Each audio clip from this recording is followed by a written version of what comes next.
On the morning of March 12th, 2009, Bernard Madoff walked into a federal courtroom in Manhattan and admitted everything.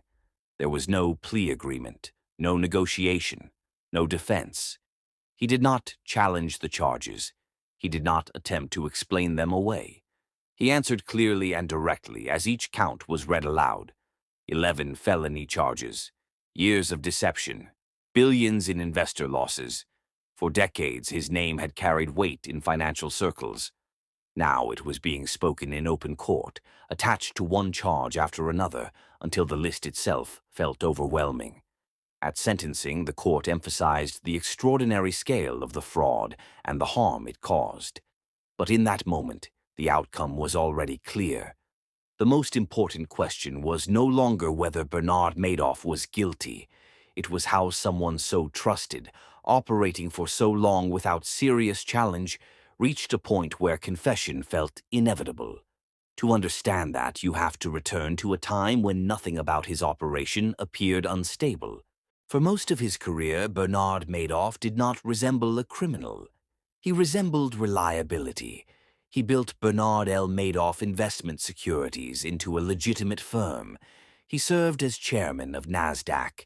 He developed relationships across Wall Street and within major financial institutions. He was known, visible, and established. Many investors described access to him as selective and difficult to obtain. That perception alone created confidence. If entry was limited, people assumed someone else had already done the scrutiny. On paper, the returns appeared unusually consistent. They did not surge. They did not collapse.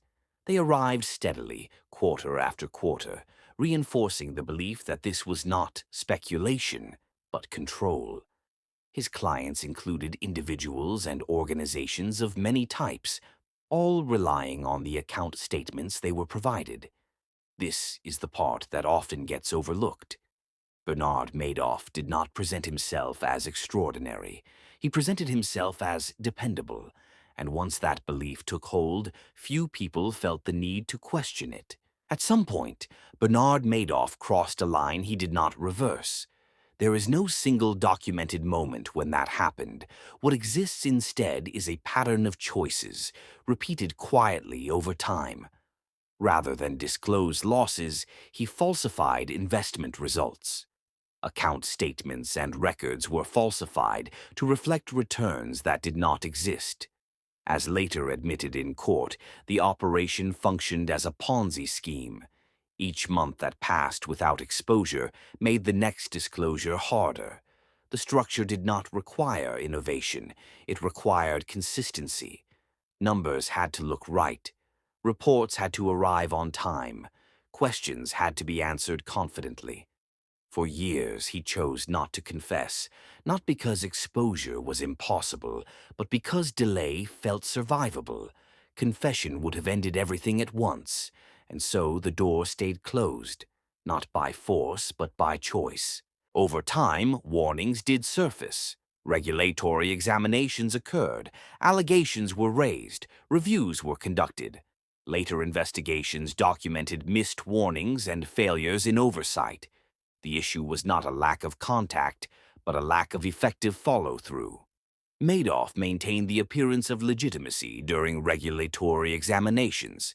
He cooperated, answered questions, and operated within structures that appeared compliant. Subsequent reviews described multiple breakdowns over time, rather than a single decisive failure. The system was designed to identify visible irregularities. It was far less equipped to confront a long-running deception that presented itself as stable. Trust did not merely slow scrutiny. In many cases, it replaced it. By the time the concerns aligned clearly enough to demand action, the damage had already compounded. The collapse unfolded rapidly, without public warning. Redemption requests increased, liquidity disappeared. The internal reality could no longer support the image. Madoff informed his sons of the fraud. Authorities were contacted soon afterward. He was arrested shortly after the fraud was reported. Inside the firm, routine stopped. Offices emptied. Systems that once produced reassuring numbers now revealed nothing underneath. As investigators worked backward, the scope of the deception became clearer. What appeared stable for years had been sustained entirely by belief. Families lost savings, organizations collapsed, long-term plans vanished almost overnight. The impact did not stop with the arrest. It expanded outward long after the central figure was removed. Bernard Madoff faced a statutory maximum of 150 years in prison, and the court imposed that sentence. It sounded final. It was not. Recovery efforts and compensation programs continued for years after sentencing. Assets were traced, claims were reviewed, funds were distributed through formal processes. Some losses were partially recovered. Many were not. What remained was a system forced into reflection. The case prompted years of scrutiny into regulatory oversight and enforcement practices. Not because fraud was new, but because this one revealed how easily trust can neutralize verification. The fraud depended heavily on investor trust and the appearance of consistency. It did not rely on secrecy alone.